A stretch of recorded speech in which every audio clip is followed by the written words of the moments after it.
Strong ನನ್ಗೆ support. ಅವ್ರನ್ನ ಪ್ರತಿಯೊಬ್ರು ಹೇಳೋದ್ ಕೇಳಿದೀನಿ ನಾನು.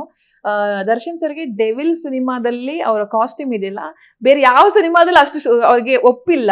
ಈ ಸಿನಿಮಾದಲ್ಲಿ ಅವ್ರು ಹಾಕಿರೋ ಕಾಸ್ಟ್ಯೂಮ್ಗಳು ಅಷ್ಟು ಚೆನ್ನಾಗಿದಾವೆ, ಅಷ್ಟು ಚೆನ್ನಾಗಿ ಕಾಣ್ತಿದಾವೆ ಅಂತ. Yeah. 100% ನಿಮ್ಗೂ ಕೂಡ ಹೇಳಿರ್ತಾರೆ ನಿಮ್ಮ ಸುತ್ತಮುತ್ತದವರು. ಏನ್ ಹೇಳೋದಕ್ಕೆ ಇಷ್ಟಪಡ್ತೀರಿ ಸರ್? ಕಾಸ್ಟ್ಯೂಮ್ ಅಷ್ಟು ಚೆನ್ನಾಗಿ ಒಪ್ಪುತ್ತೆ ಅವ್ರಿಗೆ. ಅಷ್ಟು ಡೀಟೇಲಿಂಗ್ ಹೋಗಿದೆ ಸಿನಿಮಾಗೆ.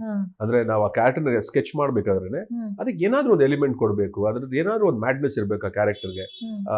ಅದನ್ನ ನಾವು ಬಟ್ಟೆಯಿಂದನೇ ಶುರು ಮಾಡೋಣ. ಆಕ್ಸೆಸರೀಸ್ ಇರಲಿ, ಅವ್ನ ಜ್ಯುವೆಲ್ರೀಸ್ ಇರಲಿ, ವಾಚಸ್ ಇರಲಿ, ಒಂದು ಸಿಗಾರ್ ಇರಲಿ, ಒಂದು ಲಾರ್ಜರ್ ದನ್ ಲೈಫ್ ಕ್ಯಾರೆಕ್ಟರ್ ಅದು ಡೆವಿಲ್ಸ್ ಕ್ಯಾರೆಕ್ಟರ್.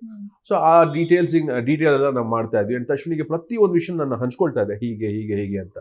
ಆಗ ನಮ್ಮ ಜೊತೆಗೆ ಬಂದಿದ್ದು ಕಾಸ್ಟ್ಯೂಮ್ ಡಿಸೈನರ್ ಚೇತನ್ ಅಂತ ಹೇಳಿ, ಅವರು ಬಂದು ಕೂತ್ಕೊಂಡ್ರು. ಅವ್ರು ಬಂದು ಕೂತ್ಕೊಂಡಾಗ ಆಕ್ಚುಲಿ ನನ್ನ ಚೇತನ್ ನಡುವೆ Ashwini bridge basically.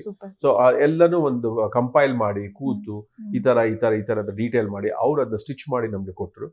And that is what the result is all about. Okay.